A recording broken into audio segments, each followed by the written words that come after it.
selamat pagi teman-teman semuanya. Jadi di video ini aku mau ngebahas mengenai Suzuki Address lagi setelah sekian lama konten tentang Vespa ya.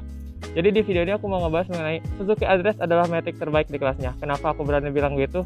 Ikutin terus videonya sampai selesai. Let's go. Oke, langsung aja kita bahas kenapa Suzuki Address ini merupakan matic terbaik di kelasnya.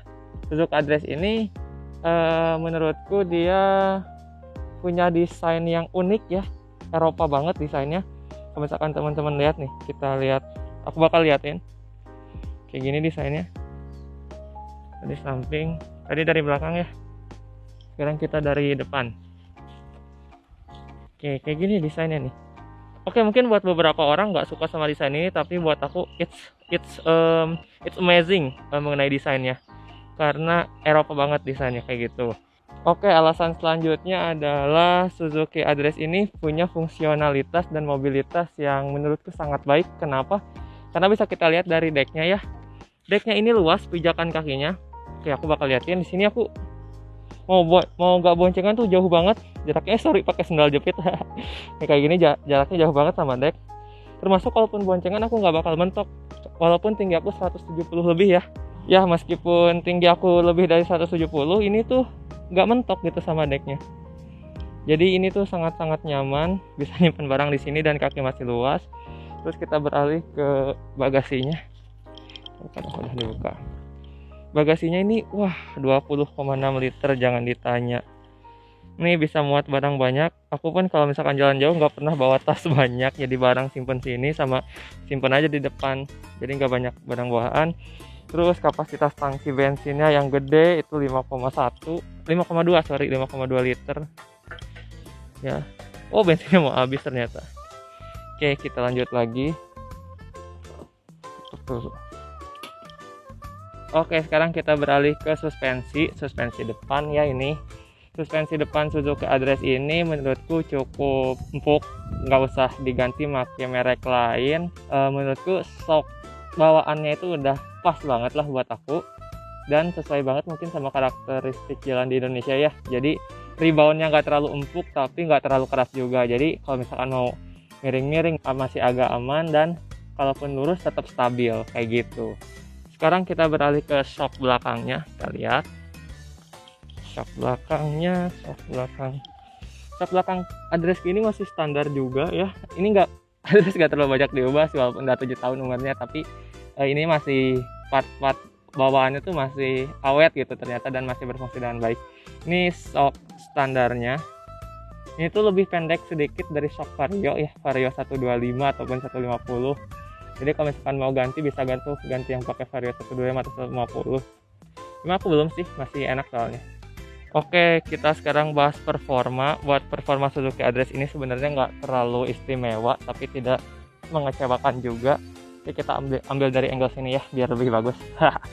Jadi Suzuki Address ini memiliki CVT yang karakteristiknya itu putaran bawahnya loyo, tapi putaran atasnya ngisi terus. Oke, aku bakal coba jelasin kenapa bisa kayak gitu. CVT Suzuki Address ini punya roller yang lebih berat dibandingkan kompetitornya. Jadi otomatis putaran bawahnya itu dia agak loyo, tapi putaran atasnya tuh ngisi terus dan top speednya bisa lebih tinggi. Nah, selain itu, kenapa terasa berat? Aku di sini ngubah ukuran ban, yang belakang jadi 100/80 dan yang depan jadi 90/80, jadi lebih lebar. Nah, ini tuh juga mempengaruhi ke bobot kendaraan. Kalau misalkan ban lebih lebar, itu otomatis tenaga bakal kerasa lebih berat, tapi lebih nyaman aja gitu. Kalau aku sih nggak terlalu suka kebut-kebut, jadi aku nyari kenyamanan dari sini. Oke, jadi kesimpulannya buat performa Suzuki Address ini performanya cukup mumpuni, gak malu-maluin lah ya. Dan ini tuh yang paling spesial dari CVT Address, tidak ada geredek-geredek sama sekali. Gak tahu gimana, racikan CVT dari Suzuki Address ini benar-benar enak, gak ada geredek sama sekali. Mau di putaran bawah, putaran menengah, putaran atas aman banget, dan CVT-nya itu halus, mantap banget Suzuki.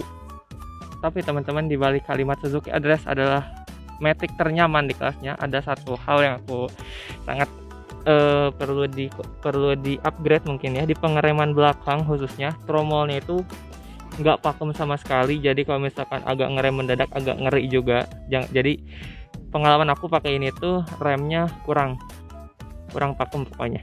Ini aku udah ganti kampas belakang tuh sekali apa 2 kali ya, pokoknya aku pakai yang Suzuki lagi tuh teman-teman.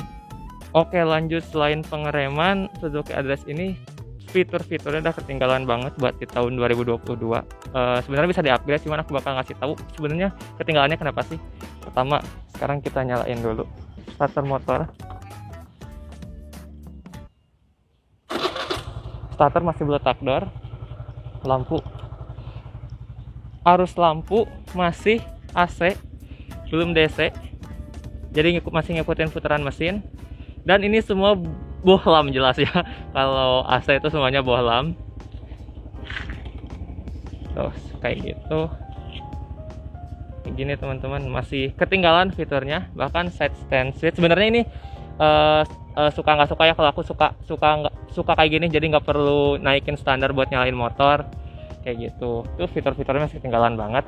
Dan di speedometer tuh cuman ada kecepatan, odometer yang udah ditempuh berapa. Aku baru 20.000 nih selama 7 tahun. Lampu sen, indikator bensin, ya udah cuman gitu doang. Ini kan basic banget ya. Jadi ya begitu, masih tertinggal lah kalau menurutku. Bahkan ini lampu hazard pun aku bukan bikin sih, pasang sendiri. Beli flashernya sama ini apa ya namanya, ya ininya lah pokoknya. Tuh masih masang sendiri. Fiturnya tuh masih ketinggalan banget. Kayak gitu teman-teman. Kayak gini nih lampu belakang. Oke, kita matiin lagi ya. Oke, sekarang aku mau narik kesimpulan. Sebenarnya pangsa pasar dari Suzuki Address ini siapa sih? Kalau yang aku tangkap, pangsa pasarnya itu buat orang yang punya mobilitas tinggi dan suka bawa barang banyak, yang gak mau ribet lah pokoknya. Jadi ini cocok banget. Cuman sekarang tuh harganya 19 lebih Suzuki Address. Ya 19 juta lebih, 19 juta sekian lah. Itu menurutku agak mahal sih, karena dulu nggak segitu harga barunya. Dan sebenarnya kalau Suzuki itu harga jual kembalinya tuh rendah teman-teman. Jadi second address ini sekarang lagi dicari karena nggak tahu kenapa. Mungkin karena banyak yang keracunan, karena Suzuki Address ini nyaman dari CVT-nya, dari posisi duduk, dari shock, dari bawa barang-barang bisa banyak. Mungkin kayak gitu sih teman-teman. Oke, itu aja menurut teman-teman. Apakah benar Suzuki Address ini adalah Matic terbaik di kelasnya? Menurutku iya. Kalau menurut teman-teman gimana nih? Komen dong. Oke, buat closing aku ambil dari angle sini. Oke, sekali lagi Suzuki Address menurutku adalah Matic terbaik di kelasnya. Sampai berjumpa di video berikutnya. Bahas apapun itu, hatur nuhun teman-teman.